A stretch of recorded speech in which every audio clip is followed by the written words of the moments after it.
Hi, and thanks for joining us. Today we're going to go through a brief 3-minute demonstration of how to use DataLister for insurance renewal prospecting. Here we have opened up the DataLister lookup wizard, which will allow us to search and build a list to identify a selection of businesses that meet our appetite. First, we'd like to choose the county that the business might be domiciled in. We'll select both Fairfield and Hartford County and add them to our county selection wizard. Next, we'll move on to identify businesses that meet a specific SIC code criteria.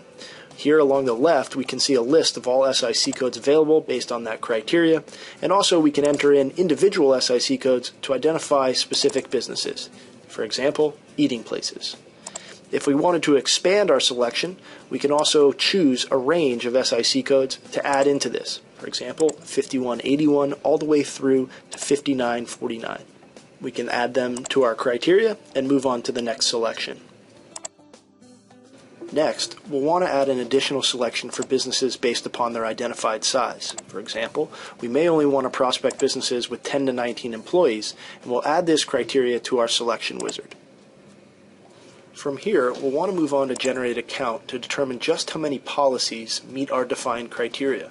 When we click on the search, we'll see that 520 businesses with active workers' compensation policies will be within our search.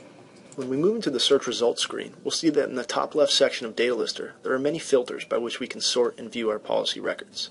Here we'll choose to view our records based upon the work comp expiration month, and when we do so, we'll see the distribution of policy expiration months. Let's say it's currently April. We know that to be successful, we need to prospect businesses no less than 60 days before their renewal date. With this in mind, we'll choose to see all June renewals. Now within the renewal month view, we can see all policies with a June renewal that met our previously defined criteria.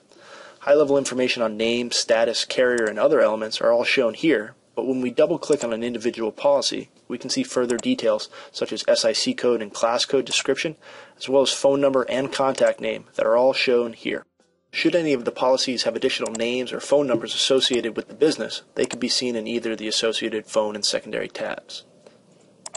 Now, dependent upon your business development process, the next step could be potentially to pick up the phone and try and reach Mike Valeri to discuss his workers' compensation policy's June 15th renewal with the Netherlands Insurance Company and many of the other opportunities you and your agency might be able to offer him. Thanks for taking a few minutes to join us today. We hope you'll give us a call.